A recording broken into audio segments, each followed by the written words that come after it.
Studio telescope network.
Actually,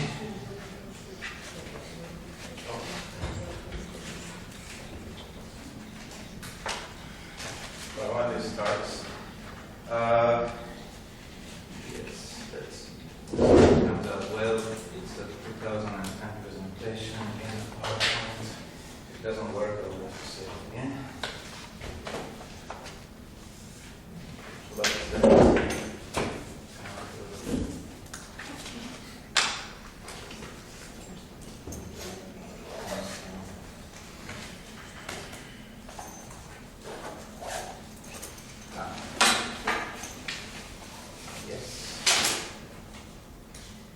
Okay.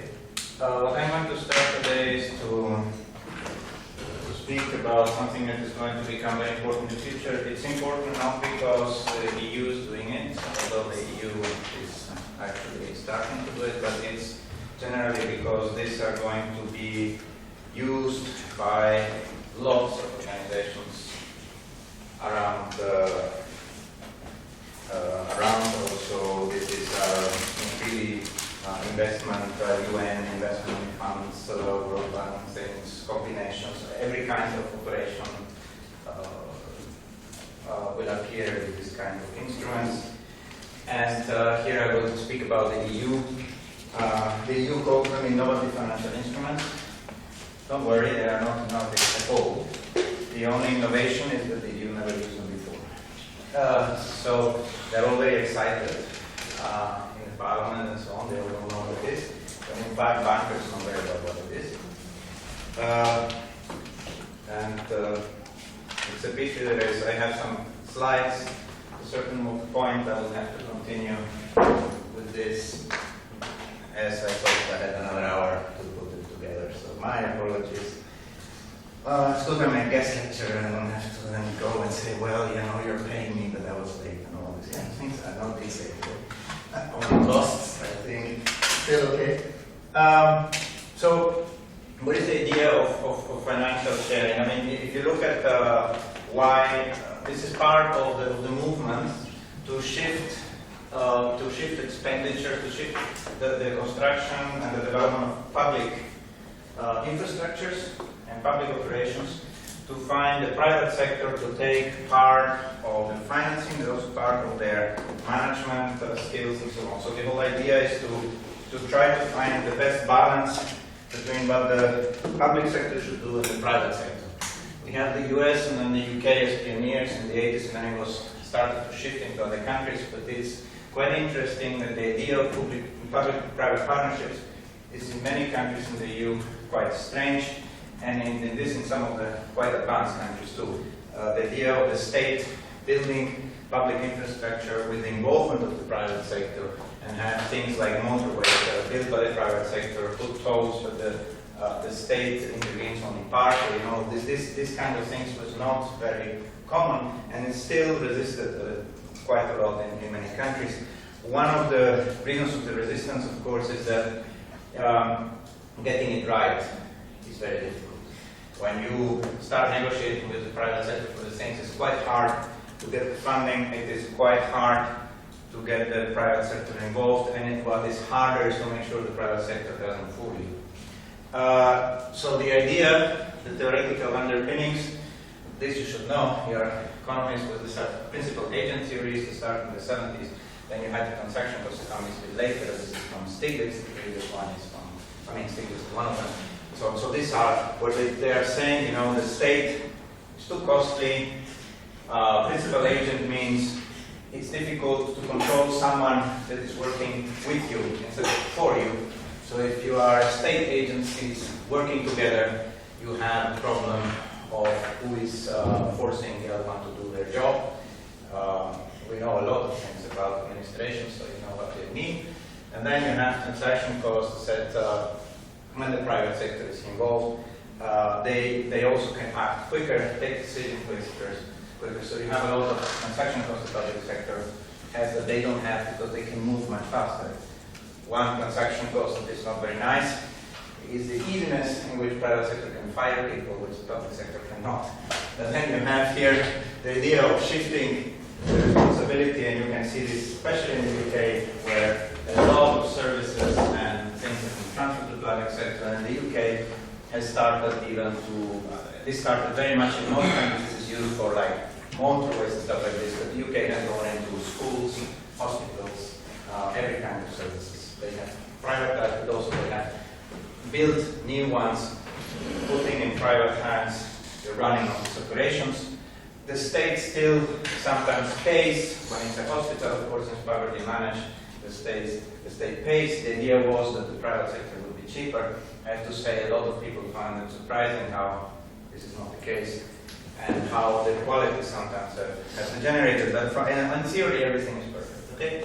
So then, as I say, many other countries lagged, and the European Union, the European Commission started looking at this seriously really in 2003. This one you can have really publications, because they started to look at how to build. The EU realized we don't have enough money, and one of the reasons why 2003 really is a key point is because all the new member states are acceding. The EU has a limited amount of funds, as I told yesterday. So the idea of having the things like motorways done with agreements, because the motorways and big transport links are really the most important, I mean a big gap. They realized we want really to have the money for this and so on. We have to have public-private partnerships, in particular for transport. And the idea was to give concessions. This means they build a motorway. The private sector finances a large part of it. The EU uses less of the grants, because the EU was paying up to 85% for motorway. So every country tried to get the 80% anyway, but the whole idea was, okay, ask only 30% and make the private sector do 70 or 50-50, then you have more money for the next motorway. And the private sector recovers the money through tolls, and this was the idea. So they put tolls and then they recover part of the money. Of course, the private sector has some concerns. Is that when they have to build, they are worried about two issues. One is that they have a contractual agreement with the state to finish the job, so availability risk. If you don't finish on time, what happens? Punishments. And they also lose money because the time is going on. So the private sector is worried about this kind of infrastructure. And second is what is called demand risk. What happens in the tolls if there are not enough people on the road, so we don't recover the money. So they actually normally ask also the state to guarantee these parts. I have to say the experience has been a bit unfortunate, because one of the things that I've been seeing is that the private sector has agreed on these contracts. They did not necessarily have guarantees for these kind of cases, but the effect was that the motorway was not finished. The private sector or company was going bankrupt, and because the state didn't want to lose their face, they dished out the money. They saved the private company. In the end, the cost for the state did not change much. And these are real experiences, but okay, the EU was looking at it. In some countries very successful, in others not.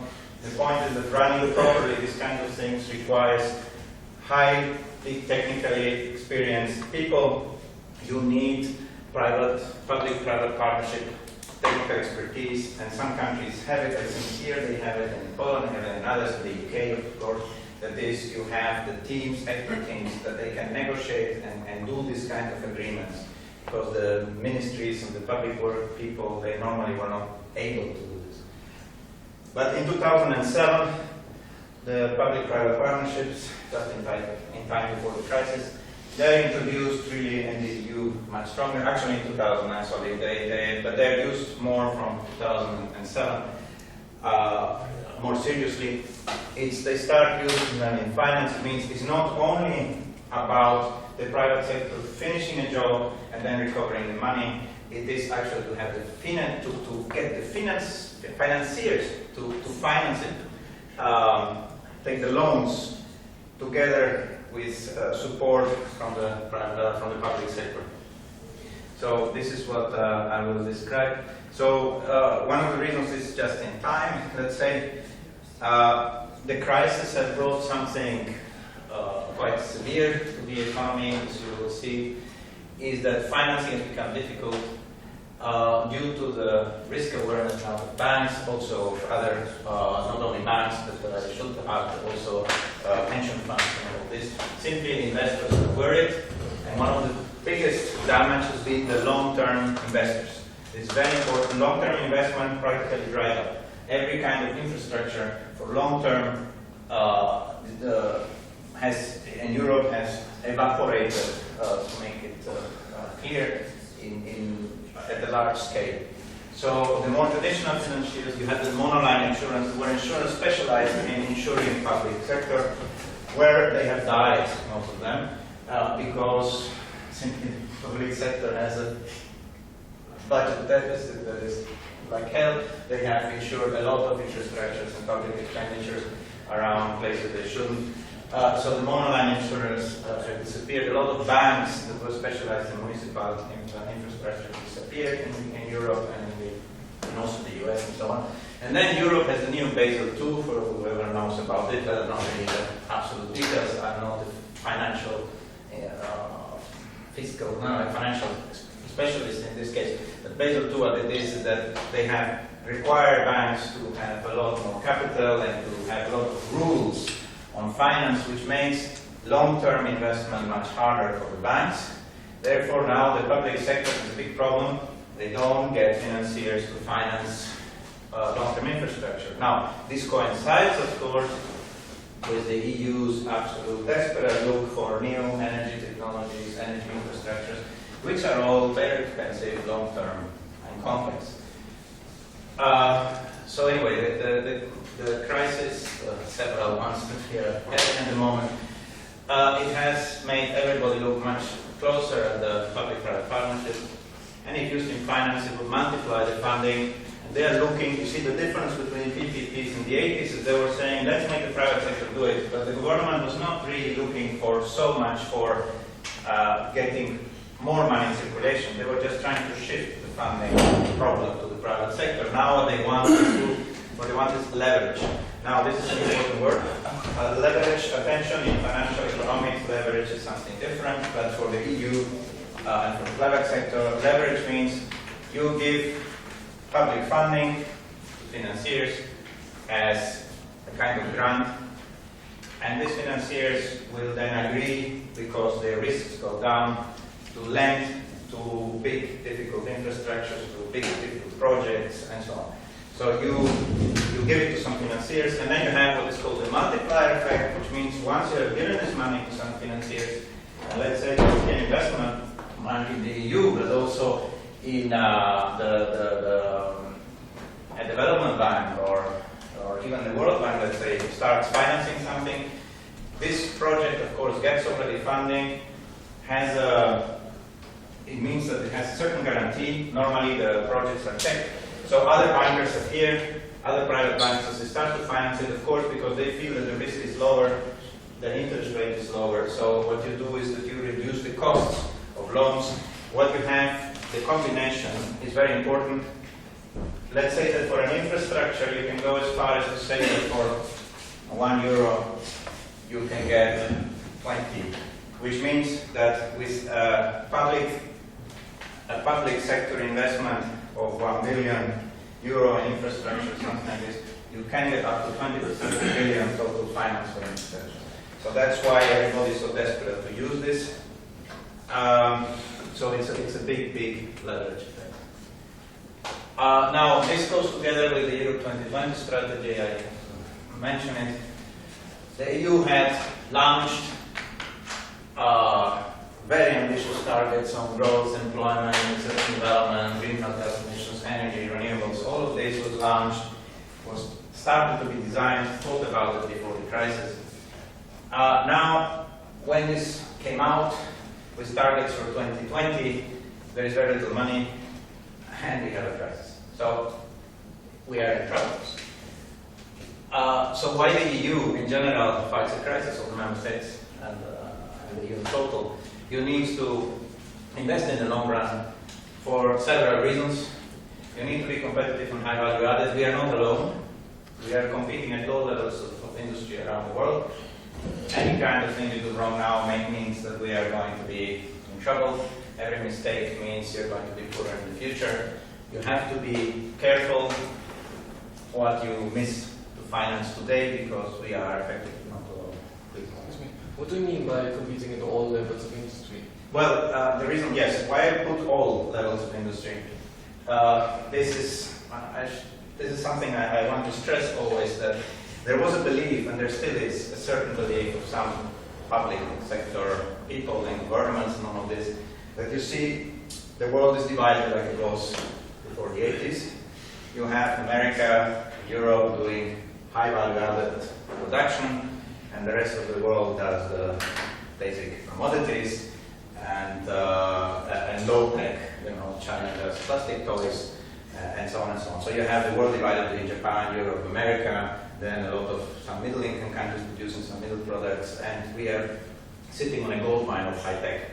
This was the belief for a long time, and this is based on the ideas of course, comparative advantage, Guardian theories, all of these fantastic theories which guaranteed somehow the supremacy of the European way of life over everything else. Now, in Japanese, by the way. But the point is that this is no longer true.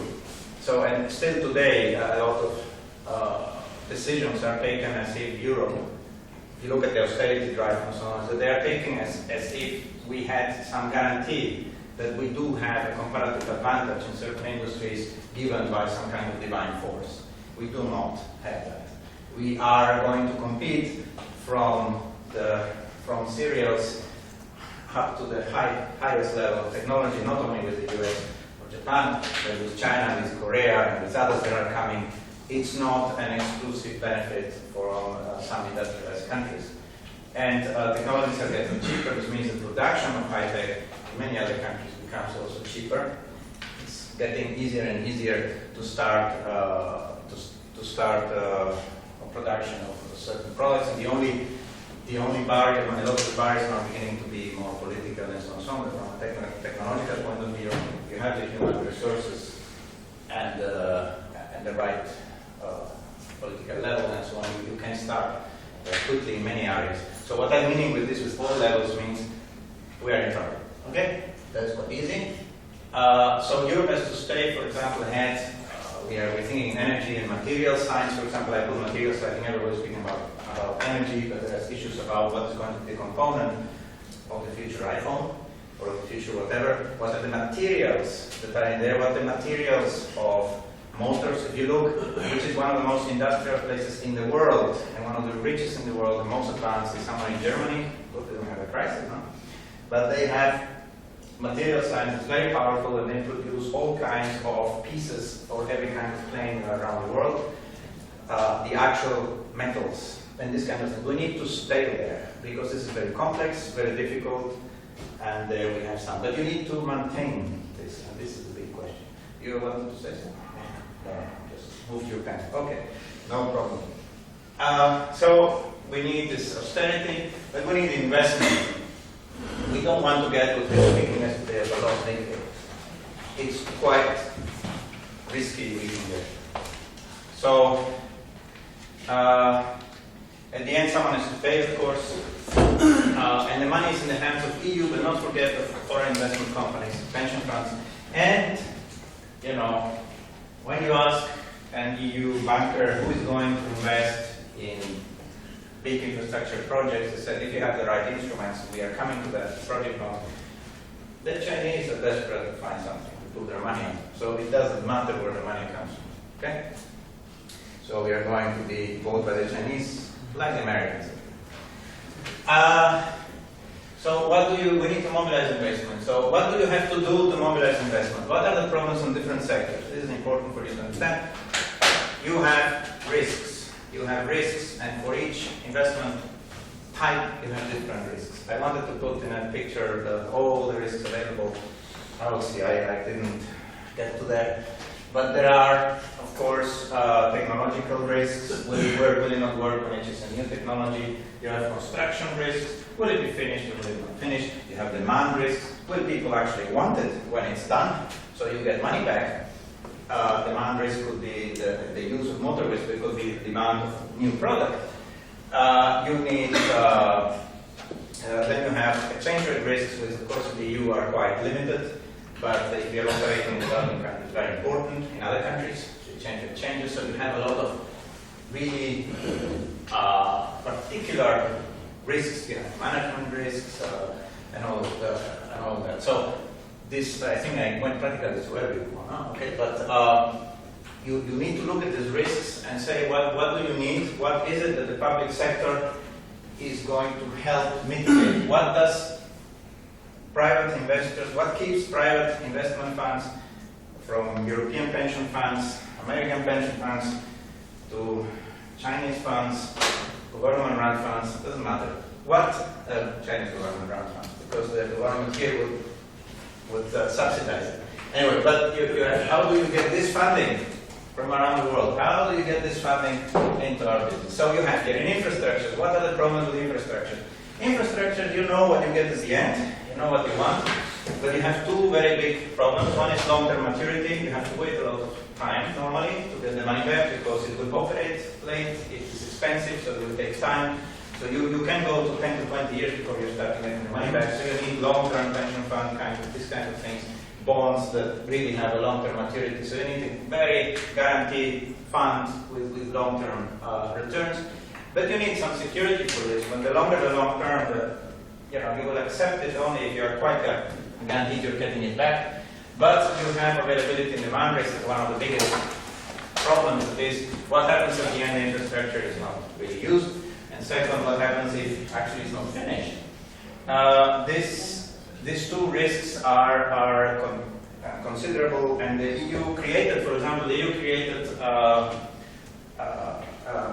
the LGBT or something, that is a loan guarantee for transport, which the EIB was financing with loans and then waiting for other banks, and it was really difficult to get the money because the EU gave a guarantee to the banks for a certain amount of risk. They were saying any kind of failure at the end, you don't get returns up to like 20%, so we will cover it. So you have you will cover some part of this investment, but the problem is that they covered the demand risk, but they did not cover, the EU didn't want to cover, and this is the EU budget that was giving some kind of guarantee. They did not want to cover availability risk, and therefore banks were saying, wait a moment, we know infrastructure, we know what happens with motorways, and they're always late. They're always late. You have a rail line, finishes 2 years late, you have higher costs and so on, so we need guarantees that the public sector will dish out the funding if there is an availability risk. So that slowed down that kind of infrastructure. For businesses, what do you need for businesses? Businesses have two problems. One, access to funding because of lack of collateral, and second, lack of funding because of the scale of the loans. Banks are not really interested. Small and medium, sometimes complicated to understand the businesses, but small and medium enterprises are considered important. So, although one can argue if there is really a market failure, or simply because businesses are not marketable or whatever, the state has decided, small and medium enterprises are very important for the economy. They bring more than you lose from the rate of deaths and births of small and medium enterprises. So we need to make sure the banks give loans. So you would need to give something, equity, something to the banks to fight the lack of collateral on a small scale. So this is another instrument that they are creating is for that. Now you need an instrument. What happens with research and development? Research and development is funded by grants. When you're sitting here, and studying. If you are in a public university, let's say, now you probably are paying your fees, so it doesn't count. But you have this issue about when it's about basic research, even when you get money from somewhere, normally it's grants of some kind, it is in basic research will be public. But then we have a problem later. Again, long-term maturity, industrial research sometimes, when you have actually invented something that may become a very good product in the future, you're still facing an enormous risk that there are technical things you didn't do. I speak a lot with industry. They buy small companies that tell them, we have a nice discovery, and it works in a scale of this room. When they try to make an industry, it fails. So this is a risk. So that's why you need long-term maturity. I just wanted to add that actually European Investment Bank, if I'm not mistaken, is probably not the first, but okay, in some cases probably it's the only bank which supports directly small and medium-sized enterprises without banks, not through banks but directly, but they support only innovative business. Yes. This I will come later. I'm just giving an overview because I don't think all of you will need the actual instruments. I know them, but I will just, there is the EIF that deals with small and medium, and there is the future RSI, Research for Innovative Businesses, and then the EIB intervenes. But the EIB normally intervenes when the investment reaches a certain size. They don't like very small. And when it's very small, they channel it to some financial institution. The EIF is the one that channels to small enterprises. So the EIB always uses the EIF when it is businesses because the loans, unless they are 50 million, the EIB doesn't want to handle it themselves. The reason for it, the EIB is twice or 3 times as large, I think, than the World Bank that has half the staff. So you have to be careful about how much money they can handle on small operations. Can I ask you, actually in literature there is a term which is called missing middle, and it means that actually small and medium enterprise can be supported by microfinance institutions. Yes, this is another, we'll come. You're going into specializing in that. I'm not going to go, was not going to go into microfinance, but you have instruments for microfinance.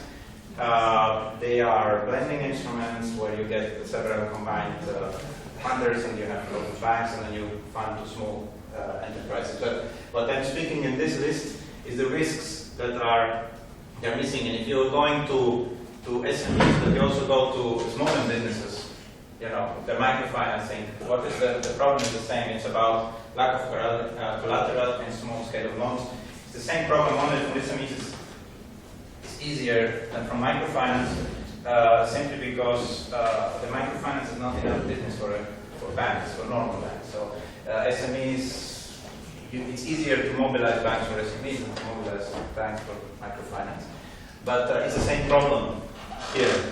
Only that I have to say microfinance in Europe, still everything looks a bit too much pilot project for me. I think they have to do some more investigating. Then the last one,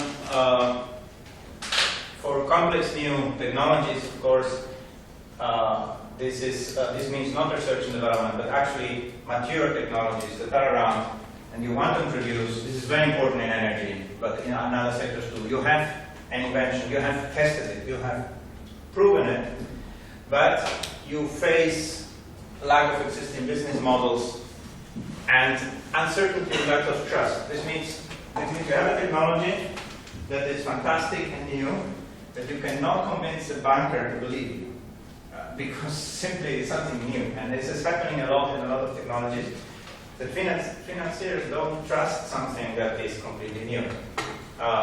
2 examples. One, now it's happening with energy efficiency technologies, but one example that is much clearer. Everybody knows the Hoover, the Dyson.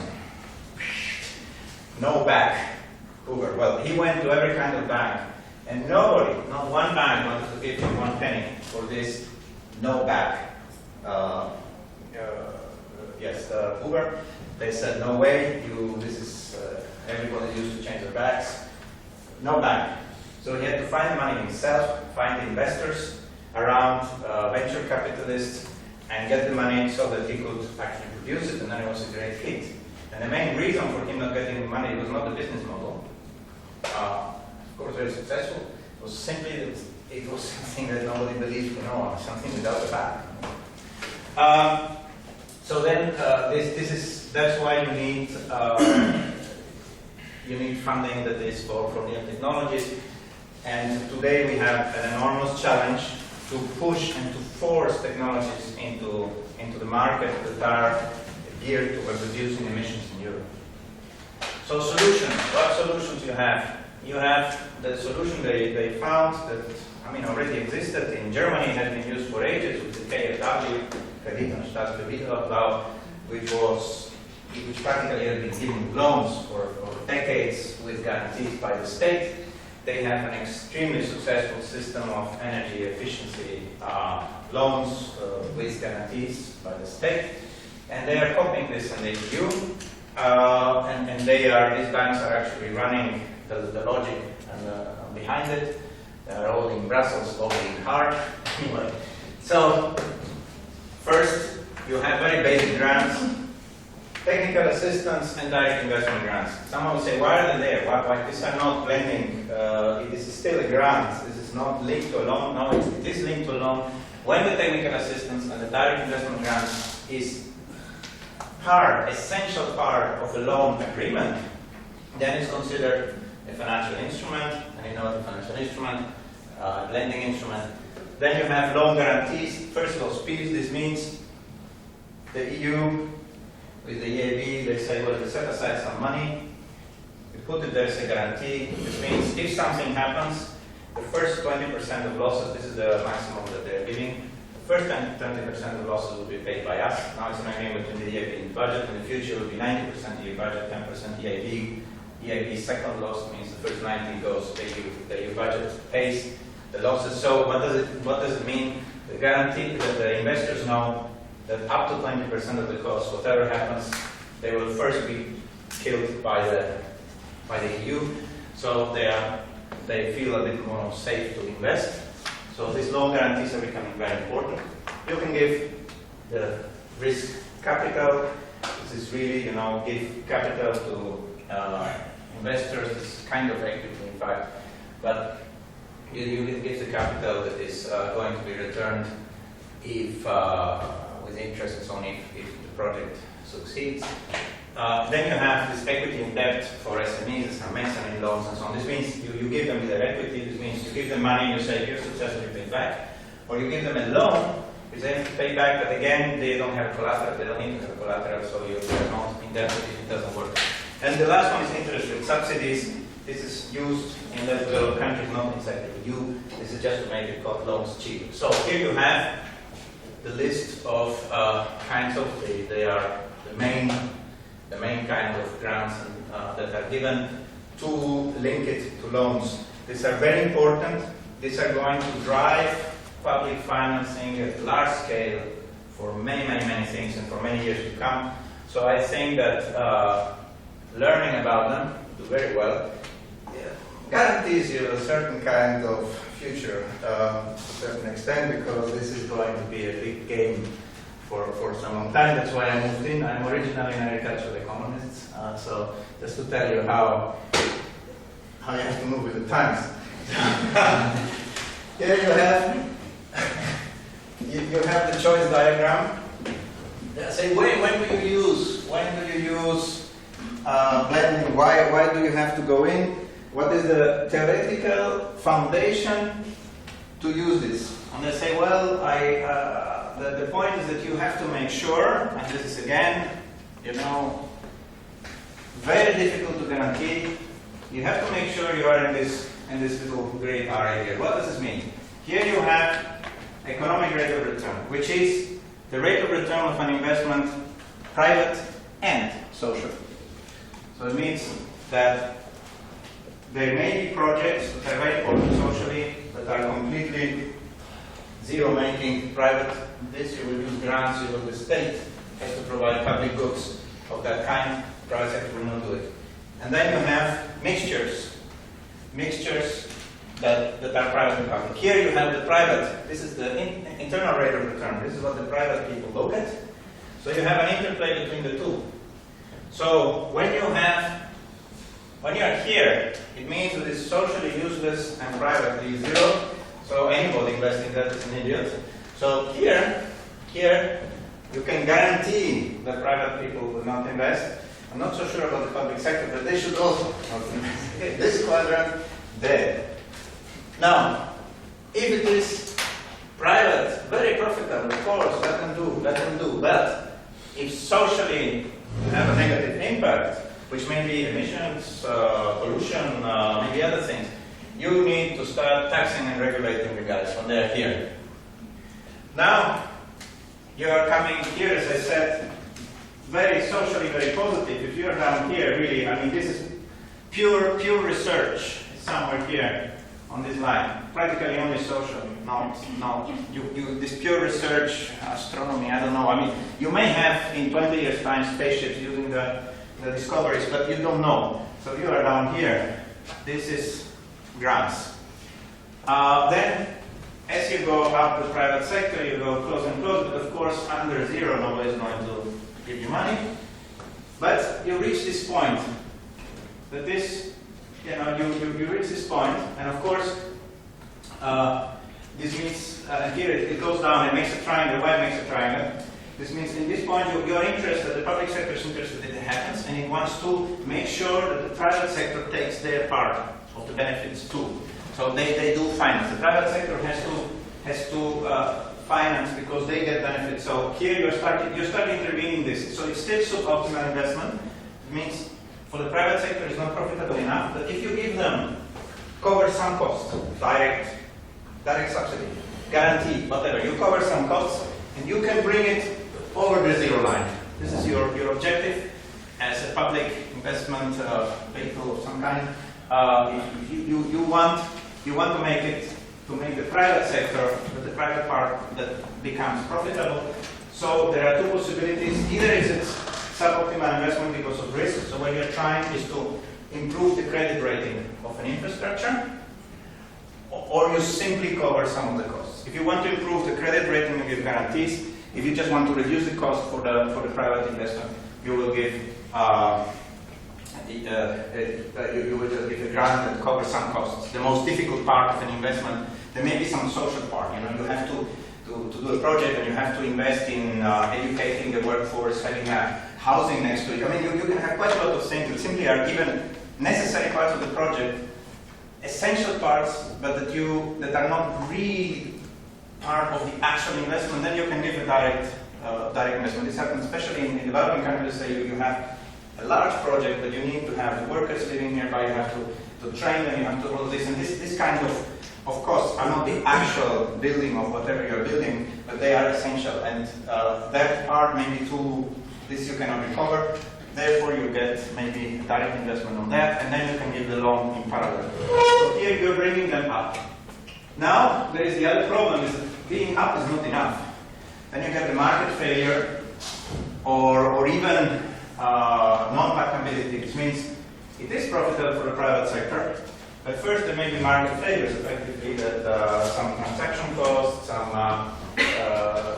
some perceived risks, some other that makes the investor doesn't think if it's profitable. And second, because private investors, even if in theory they get a return, but the return is small, why the heck should they invest? So you need to increase the profitability over this line. It's not enough to be just there. So there you use other innovative financial instruments. Now the question is to explain to the public sector how to do this. Because what you want to avoid is what is called the socialization or mutualization of risk and the privatization of profits, which means you take away the risk for the private sector, but they keep all the profits, because this is what happens. You are actually only guaranteeing them, you are helping them becoming profitable, but they themselves are not participating in the risk here. So you will try to avoid this, but then you come the chicken in the egg.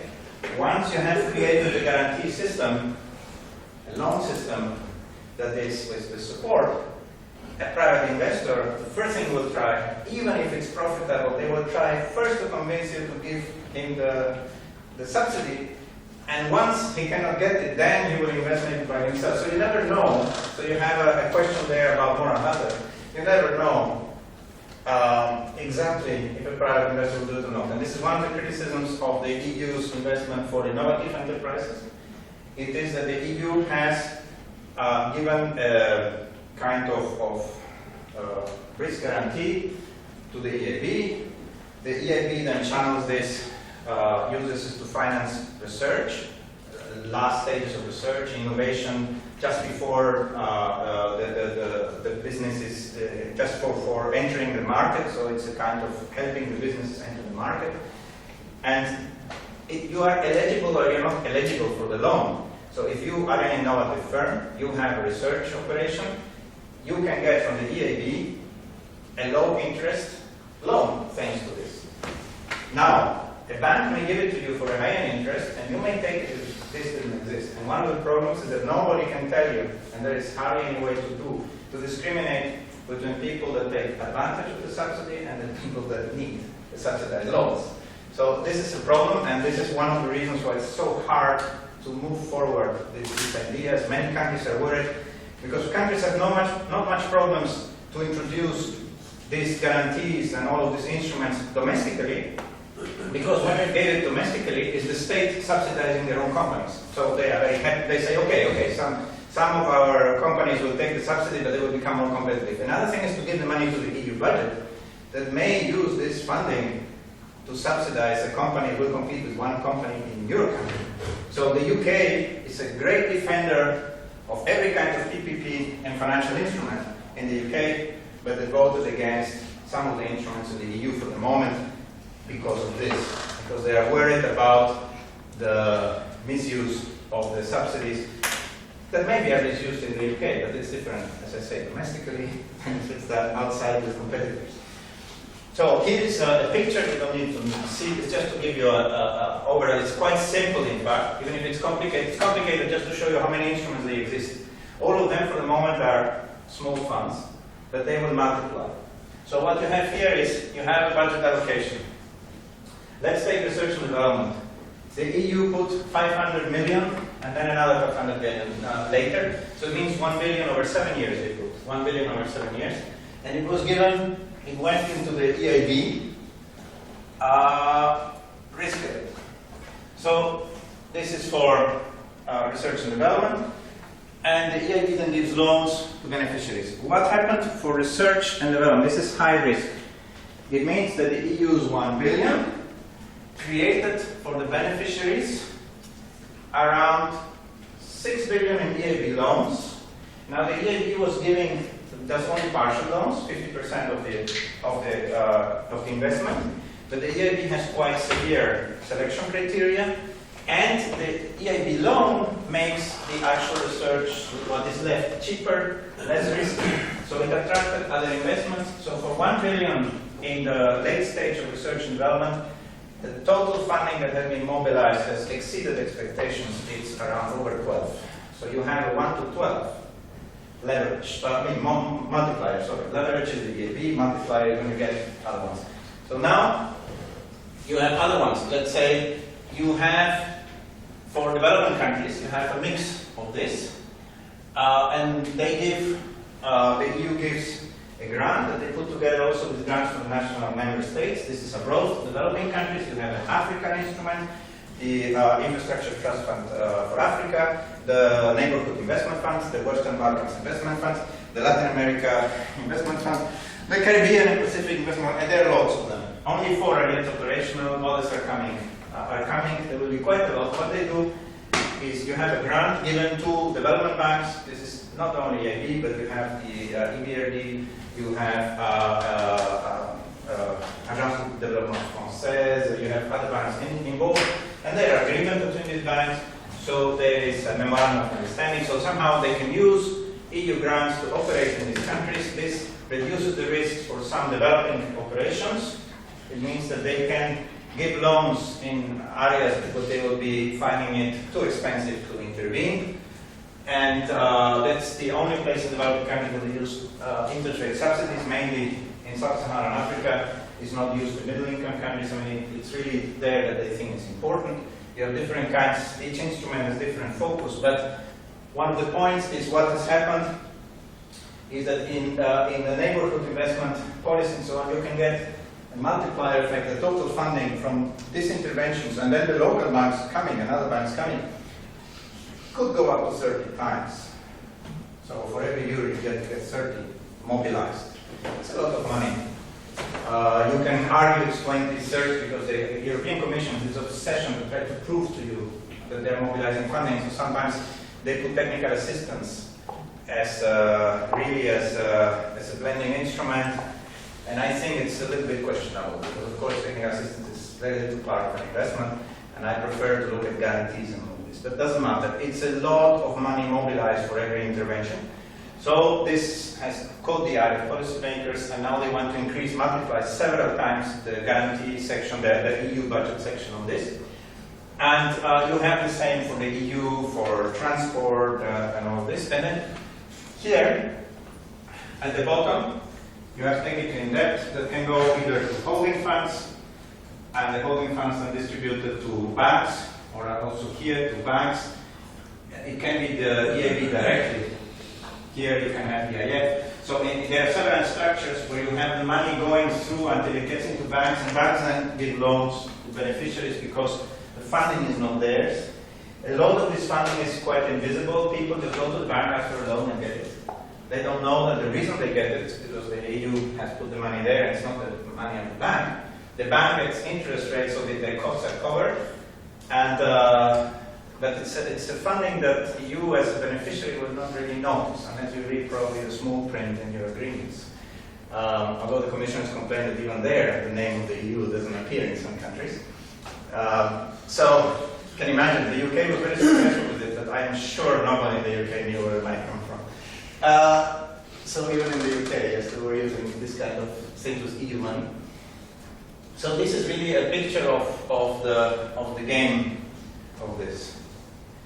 So yeah, I wanted to put several cases. I will start with case of ERD, then I will go to project bonds, that is becoming very important now. So let's show you one case of the risks. Here you have a cost curve for a highly expensive, long-term research and development project. So first, you will have basic research and development on this. This is grants. You cannot do anything here with private money. Nobody's going to invest there. But then, let's say you arrive, you have done your first demonstrations, small-scale demonstration, and have some proof. So now you, as a company, you have to try to sell yourself to a big business, and even if a big business buys you, even if Siemens buys your invention or something, still there is a large period of demonstration and deployment. Think about CCS. I mean, these are big companies that are doing it, carbon capture and storage. Now, very expensive, very costly, very risky. Why very risky? Because it depends totally on the price of energy. It depends totally on the cost of carbon. Now the European price of emissions, the ETS, European Emissions Trading System, has a price per ton of greenhouse gas that is really €7 compared to predicted 30 to 50. So the actual, if this price stays like this technology has absolutely no business capacity. It's too expensive to run. So you have this deployment, so you have to have some trust that when you're doing this big demonstration and first deployment, there is some guarantee that something will happen afterwards. And if it's not there, here you will have so-called technology. That risk area, I invented these terms appearing in books. Normally people speak about the death valley of technologies. I call it the death risk area. Let's see in 20 years which one is being used. I try to draw a valley, and I said it's not a valley because the costs go up. So it's not a valley, it may be spiritual valley, but it's a cost risk area. So you have here this, so you need to bridge capital zone, you need to bridge this zone, otherwise you will not reach ever the market. And the EU needs this. The EU has been quite good in basic research compared to many other countries. So we get a lot of, we have more patents, let's say, than Japan and all this. but the Japanese create the technologies, we only create the fundamental research. The Americans are good at fundamental research and then at pushing it through to here. We have to do something to actually make the money and not only take care of the costs first. So we need to push this. That's why we need. What happens here is at a certain point, here is the point where private investment kicks in for real. That is where you don't need any more subsidies, because here is where venture capitalists will join. This means they are going to invest here because they know there is this revenue chance here, even if it's uncertain, they can go. So you will have similar pictures for a lot of technologies, research and development, or even existing.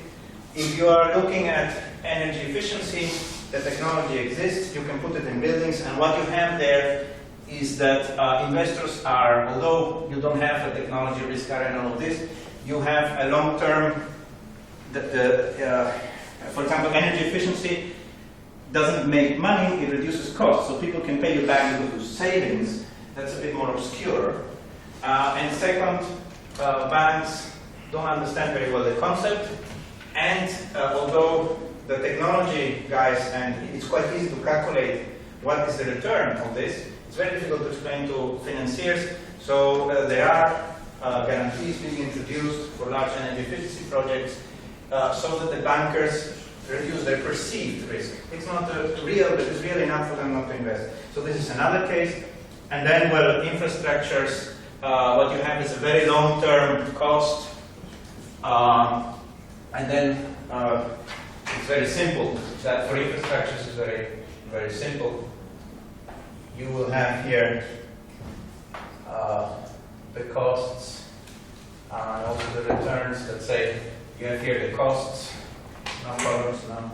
You have here the costs that just go like this, and then at a certain point the project is complete and all of this, and then you start having revenues when the project is complete, and somehow in like 15 years time you will cross. Now for an investor the real problem is that if there is a delay, they are worried about this, okay? That you misshoot at this long term. So therefore you give guarantees and all this. So it's quite simple, the concepts. So here's where I stopped. I want to do these graphs.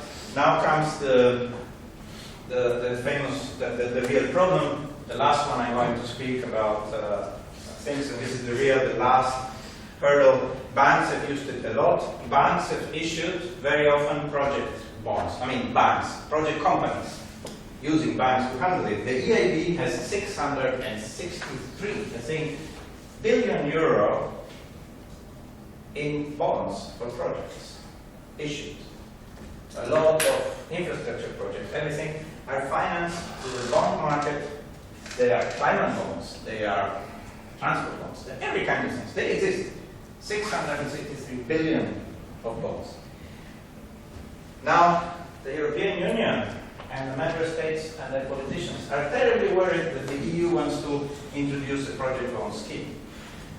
That project bond exists, okay? But what they want is to, of course, the EIB mobilizes this with bonds because the projects are good and they're using banking criteria. Of course, the EIB issues bonds for infrastructures that are more risky, and they take, they have some kind of guarantee. They have capital base from the member states. So the EIB has the power to lend, has another mission, has a public mission.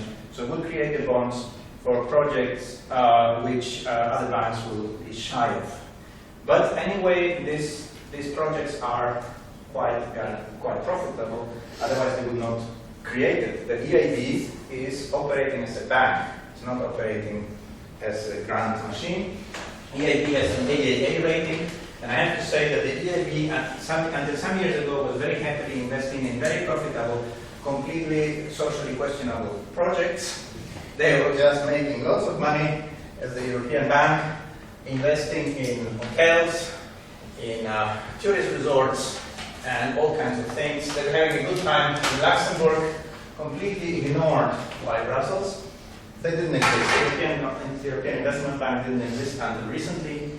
when they said, hey, we need money from the financial sector, and therefore the European Investment Bank has been called broke and said, now you will invest for all of the EU objectives for real, and you will get involved into difficult things. And the EIB is very worried because they have this AAA rating, and all these developing country stories and climate is, they're terrorized to lose the AAA. They have been even menaced, and they're saying, wait a moment, please, we only do profitable business.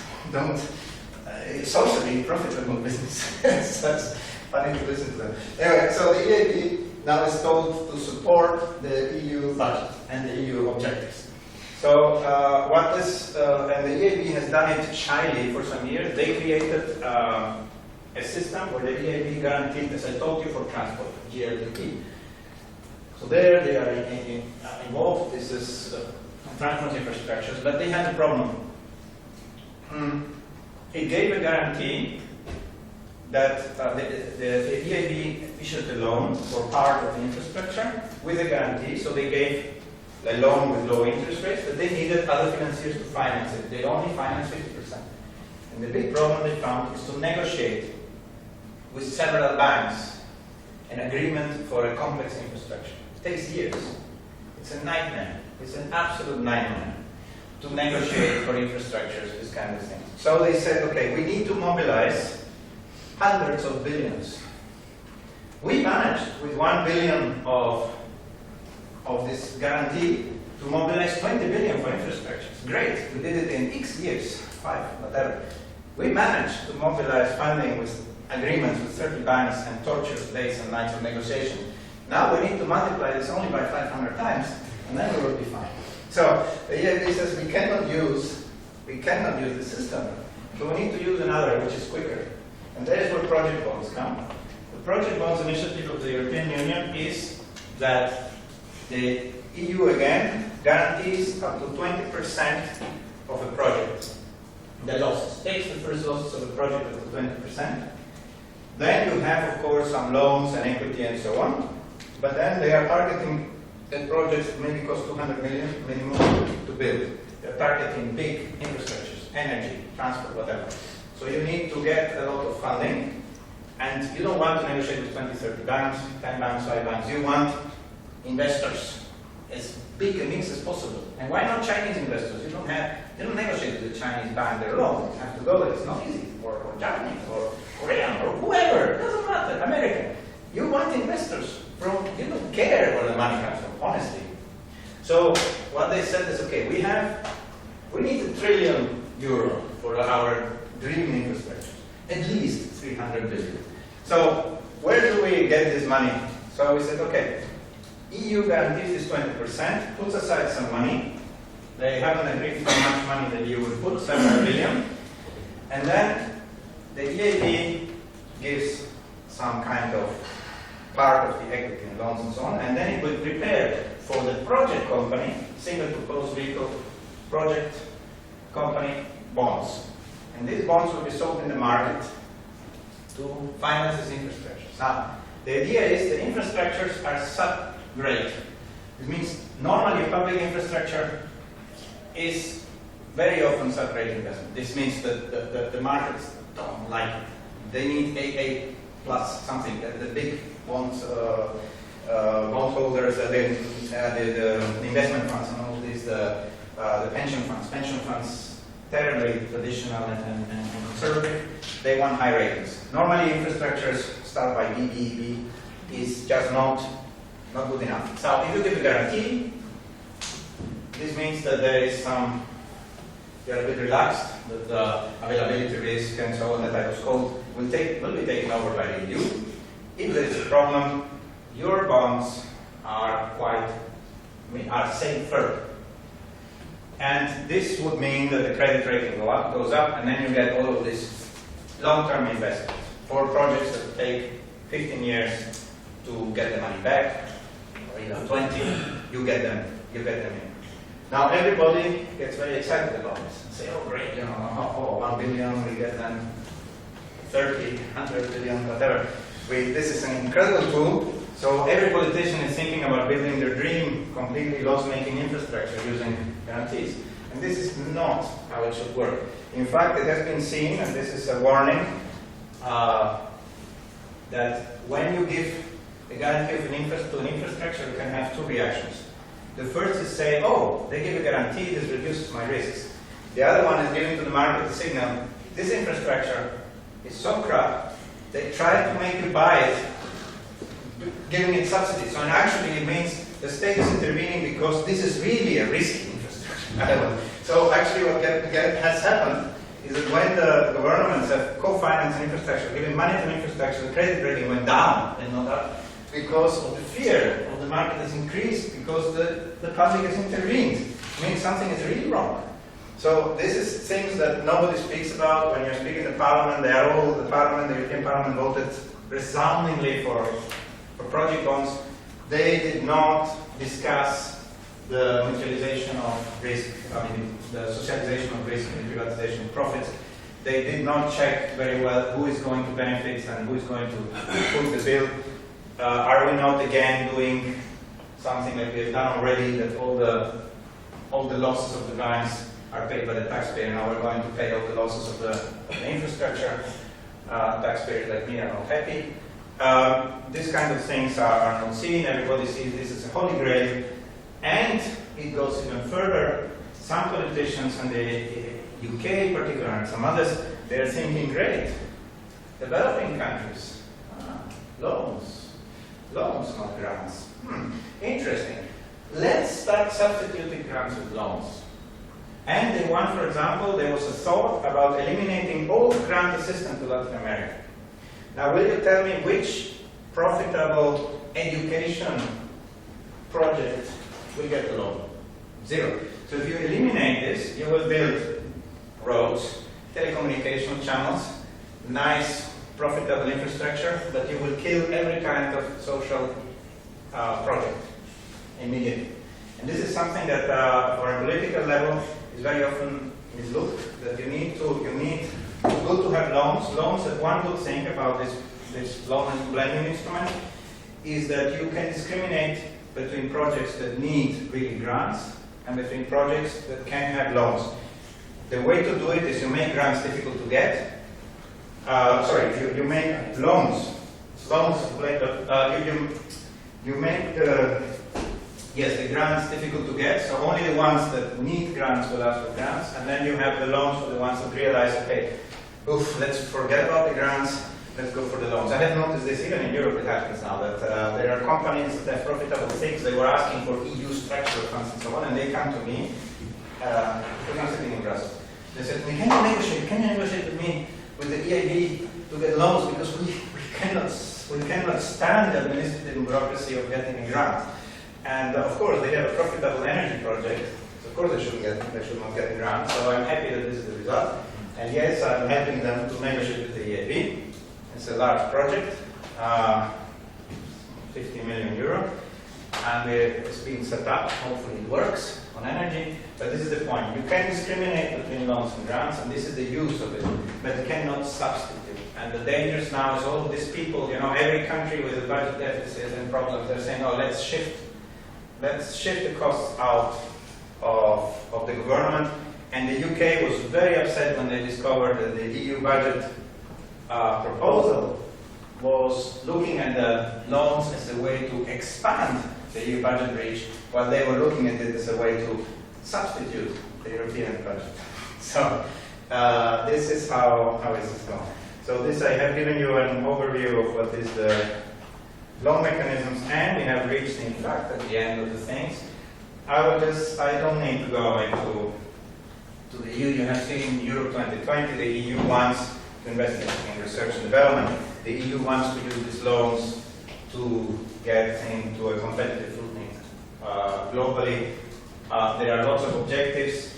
The EU is, as I say, in a trouble because it's competing, as I said, at all kinds of product levels. It doesn't have a niche market.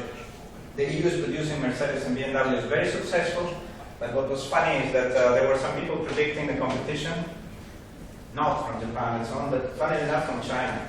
The cars today in China are quite doubtful, even the good ones. But they are saying that the difference between this car 10 years ago and today is such an enormous jump that you just have to wait 5 or 10 years. And you don't know what they're going to produce And then we get, so we lose, we just lose this comfortable bad edge of production. Please sorry. No, but it's interesting. It's just that European politicians are thinking about Europe as a kind, Europe has been so convinced for so many years that it still has this conviction of a kind of innate superiority. And the Americans are only superior because they are all Europeans, immigrants, most of them, half of them. And so on. And they brought their things. And the other people that are not native Europeans, they are taking this mentality, that he has, because we are since the age of enlightenment, this is Europe's belief. And then you have, and the only exception was, Japan. And the Americans say it's because of them, thanks to them. Anyway, but you have this belief, but I don't believe in this. Okay, I don't believe in an innate superiority, not in the long term. In the long term, Europe can finish again in the Stone Age if you want. You have to really be cold and look at things as they are. Things change. We are speaking here about 10 years, 20, 50, 100, and with the crisis, all of the troubles are much shorter. So we don't know. And we need to be aware of that. I don't want to do tremendously unfair competition on all that, but we have to be realistic of what it means to be holding your technological competitive edge when it is not more something you just have by nature or because you just have the infrastructure. Europe had an infrastructural and educational advantage and also a technology barrier advantage also because of costs and so on that is disappearing. So that's why it has to be taken seriously, and with the crisis everybody has lost a bit the vision of that. Everybody's cutting costs, everybody is trying to do something strange, which is to make us competitive by just and exclusively making us cheaper. That if you are cheap with the wrong product, you will not improve. It will not happen. So this is one of the things. So you need to be smarter, and financial instruments is one of the new smart ways to go forward. Well, thank you very much. I think it's over. Now it was 9 to 10:30. What time do you have in your calendar? Huh? 35. Yeah, when should the lecture finish? 11. Huh? 11. Oh! I thought it was because it was starting at 9, no? So I thought so it's 2 hours. It's only 110 minutes. Okay, before I go into something completely different and bore you to death, questions, answers, ideas, mobilization. Can I ask you, what is the crucial difference between EIB and EBRD? Well, the crucial difference is EBRD was constructed and designed to invest in Eastern Europe. It was designed to deal with Eastern European consumer. EIB was designed as a European investment bank that was designed as an investment bank inside Europe. What the EIB is very worried on is absolute development funding. The EIB doesn't have the same capacity nor the experience that, for example, the EBRD has. So the EBRD operations in Eastern Europe are much more successful than the EIB operations, to be honest. Now, the EBRD has another difference. The EBRD is not bound to the EU objectives. The EBRD has different countries. The European Union is represented inside. And the Director General of Financial Affairs, I think, is in the board of directors of the EBRD. But the EBRD is not an European Union institution. One of the things that the EIB really is bothered about is that the EBRD can invest in profitable businesses. The EIB is forbidden to do because it violates EU objectives. This means that the EBRD can go and build a coal power station, the EIB cannot, because it's a climate objective. So there is a big complaint about the EIB that the EBRD is not being correct, and the EBRD is looking at the EIB and saying, your problem not ours. This is a big difference. The EBRD has its own system of guarantees and loans and so on. They actually want to be part of the European blending mechanisms and all of this, but they actually are not so much interested in the guarantees. They want the cooperation because they said that they are successful with their operations and it works. EBRD has specialized staff that trains local banks and all of this, their own. What they do is reinforce the local capacity of banks. The EIB doesn't have the staff to do that, so it relies on other banks. So it's really a different objective and model. Really quite different of institutions. So there you are, really. I don't know if this answers your question. If you think about this line that you had about cost and revenue of R&D that we just saw, Yeah. with the three sections. What if in this rich capital zone it's not successful to get more capital, to obtain more capital for the project? Would you then advocate rather for the state to give more public money, or to cancel the whole thing and accept the sunk cost?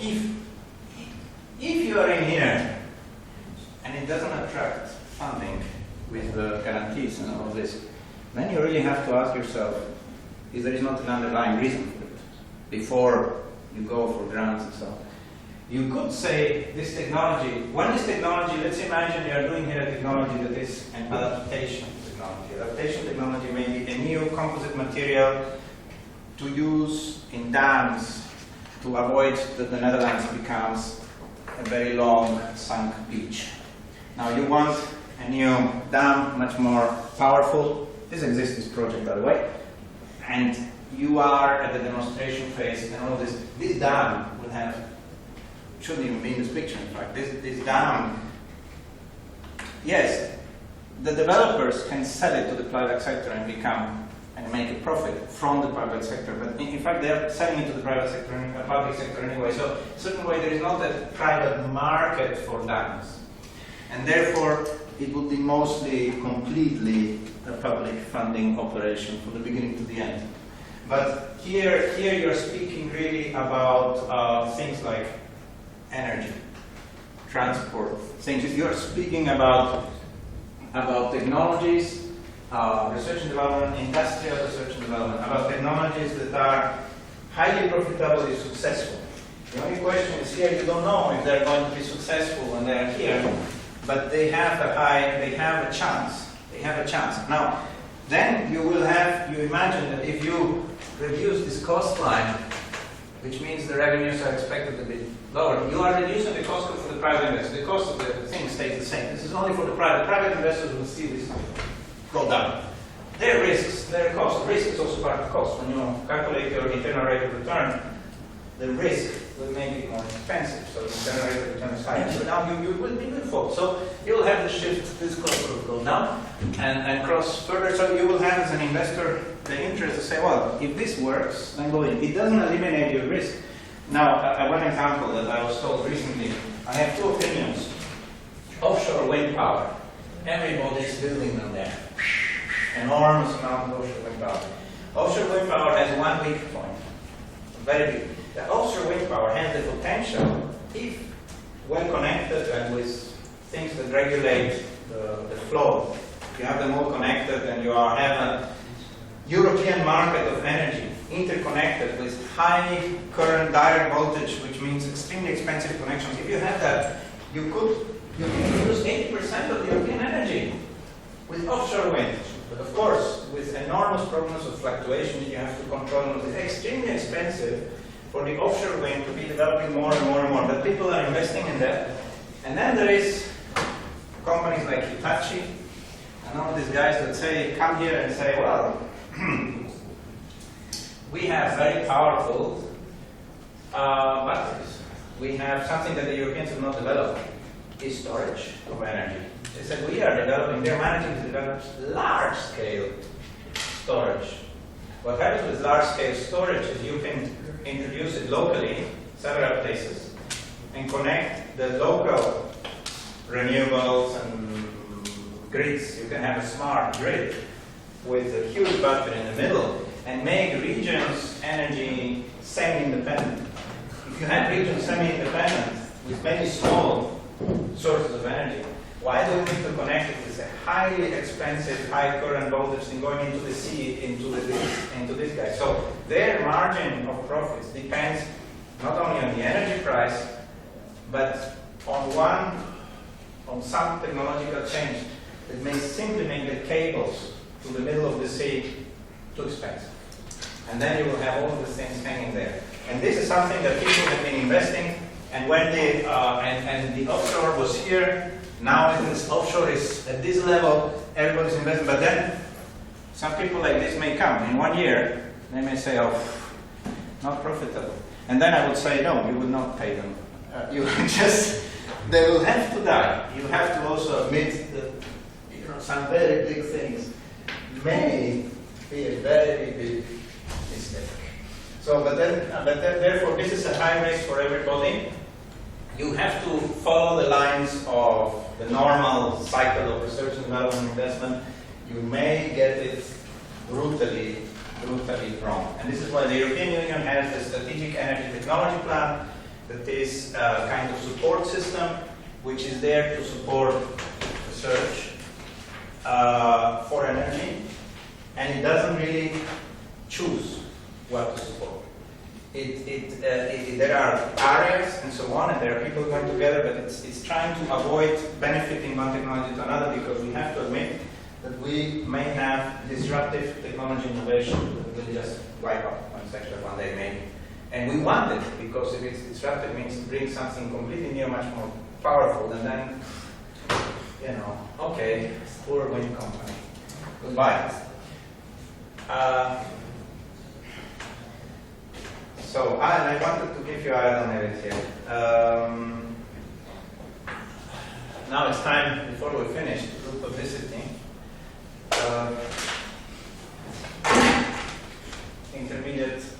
Intermediate publicity.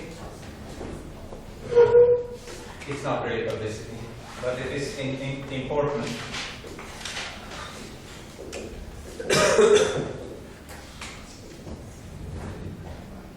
This is one of the strategic energy technology plans, completely new idea and structure to finance the development of smart cities. It is a completely new structure because it's a stakeholder platform where we try to push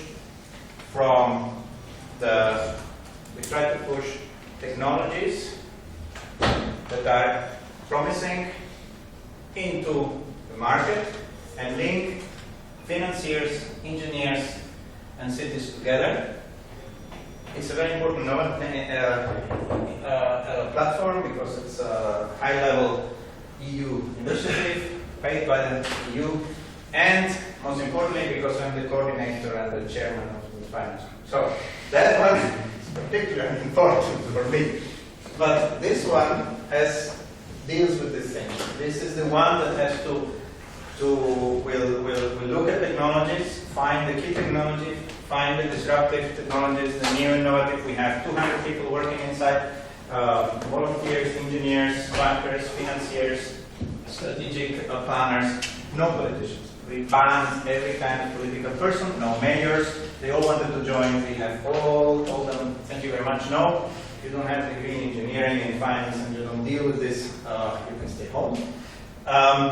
So there are like 200 people, several technical groups, and a finance group. I deal with the coordination of the groups. And the whole idea is to find one of the big problems that we have is that cities, and we are challenged with an energy crisis problem here, and we need cities, public authorities to discover things they have never seen before in their lives. So we need to bring the information down to the level of a municipality. We need to create guidelines, recommendations, give them the phone numbers of the financiers. This is one of the objectives. Put the financiers and they give them a phone number and email so the city can find them. We will put all technologies that we find. We started 2 months ago, so you will not find many, but we are having around 20, 30 now. People submit their technologies. They will be published so that cities and so on can find the technology. And then we will start putting finance guidelines and so on so that people can find all the information there. anybody can join the platform. You can register to it. You will have a profile, and you will be able to follow the smart cities development, and you will be able to read any technology that is published. You will be able to read and edit and complain and send comments on any policy recommendation, any policy document produced by this Smart Cities platform. We are also responsible, a group which I included, it's a steering group, a roadmap group. We are supposed to write the next 10-year strategy of the EU for the smart cities. And this document will also be published, and each of you can say whatever you want about it. Of course, we may be reserved the right not to read it, so be careful what you write. I mean, not expect it to be reflected. So we are taking a huge risk because we have thousands of people that have signed up. But we needed to create an open platform. It has been a very difficult exercise. It's designed on things I've worked in the past, but it's at a level and a dimension that we have never tested before. The Commission has never done something like this before. They didn't know what they wanted. We proposed it to them from a tender that was so unclear. The Commission asked us to create something. You read the tender and say, what is that? So we invented something, and they were very happy saying, yeah, that's, I think, what we wanted. So that's it. We have created it, so you are welcome. But here you will discover, in some time, you will discover how energy should be financed. So you're interested in finance and things like this. There will be guidelines. Where does the money come from? How does EU fund things? How do banks fund things? How do they coordinate? Where to call? Where to whatever. So if you're interested in this kind of thing, we go there. If you're interested in technology, if you're interested to see where are the best practices. For the moment, there's not much information, but I think that in like 6 months or something, this will be starting to be quite a heavily charged instrument, and it will really, hopefully, become very important in 2 years, because until the contract is renewed, and if we fail, I will be at least less employed than today. So you're welcome, but this is, I'm just saying it because I think it's interesting anyway. So there you are. What else can I tell you? Does any one of you know the objective? What is the objective of the EU in a share of R&D investment? I want to see something. I want to challenge you to think about some problems that there are. The Europe 2020 strategy says that we need to invest how much in research and development? They don't know it. See? They decided that it's 3%. 3% of EU GDP should be invested in research and development to be able to keep up with other countries. Why? Because the US is close, Japan is close, China is catching up, and we are behind. We are behind, we are at 1.9. We have had this objective and strategy for several years, we're still at 1.9. Somehow it doesn't go on. But there is a problem. We are Europeans, and Europeans have a little problem. I think, no, don't worry, I'm Chinese, but we don't have a bigger problem. There is this idea, and when you want to increase the funding in something, it's the state that is going to increase the funding in something. There is the idea, 3% of R&D, subsidies. We are speaking here about private and public R&D. So when you divide, so this is why when you look at things and when you look at in the future, when you do analysis, don't look only at the main figures. If you look at the composition of R&D investment in Europe, you will find that Europe is in public R&D as strong as the Japanese, the Americans, and so on. It is the kind of R&D we do, and the fact that the private sector is not investing in R&D. And why is the private sector not investing in research and development in Europe? The reasons are legal, labor market restriction, taxation, fiscal reasons, regulations, research. Something that has absolutely nothing to do with finance is the reason why the EU doesn't have any finance in research and development. And so while as long as the politicians continue knocking at the door for public funding, they will miss the regulatory the market failures that restrict research and development. I know from a company that just left to the US to do research and development. Why? Is it because it's cheaper there? No. Of course, they can fire people quicker. That's yes, but that was not the reason. The reason is because in Europe, it has become so difficult to do research because of all the rules and regulations and so on in their area, that practically the costs have multiplied and the administration is so high that in the US is much easier. They're not doing this for cost. There's not a cost advantage. It's a regulatory advantage. I have noticed the same kind of agreement between Americans, corporations and so on research. 20 pages. 20 pages in agreement of collaboration and things with funds and so on. 20 pages because they set the objectives and what is your responsibility. A European agreement following all the rules, legal and regulations, 250 pages. Why? Because then you put every kind of nitty-gritty and every step you do. And then another point, EU, when you get funding for research in the EU, how does the EU operate research? The Americans operate research. The Americans tell you, the government says, okay, you are going to do the next super-powered car energy things, whatever. We give you, you won $1.5 million to do it with your tender. We give you $1.5 million. You have 2 years or 3 years. You fail. We take from you away your intellectual property. You lose the intellectual property. So your invention, whatever you have invented, is stayed because you failed. How does the European Union do it? The European Union says, we give you $1.5 million. Also, 3 years. Now it says, the European says, prepare a project proposal with a describe every step of your research. Put how many working days, how many working hours, how many working months. The Americans don't care. You have $1.5 million. This is what you have. You spend $1 million, good for you. You spend $2 million, bad for you. But you don't need to prepare every second. And in Europe, you need to prepare a proposal to this in advance. You spend several weeks preparing a Gantt chart of description and so on, in extreme detail. I've done several of these projects. And the problem is that you're not going to do it anyway because you don't know what's going to happen. So this is the European way, so terribly difficult to get the money. And then the European Union is so friendly and tells you, and if you manage, look, it's fantastic. This means you have created, we have financed it, so your discovery becomes public.